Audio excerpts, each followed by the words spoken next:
मृत्युञ्जयाय रुद्राय नीलकण्ठाय शम्भवे अमृतेशाय शर्वाय महादेवाय ते नमः।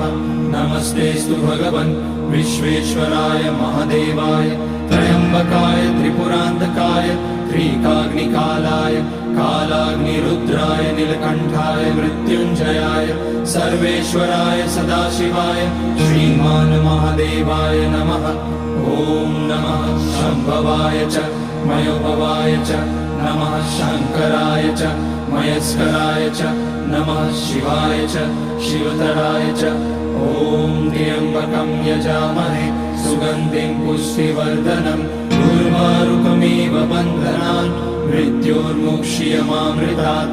नागेन्द्रहाराय त्रिलोचनाय भस्माकराय महेश्वराय नित्याय शुद्धाय दिगम्बराय तस्मै नकाराय नमः।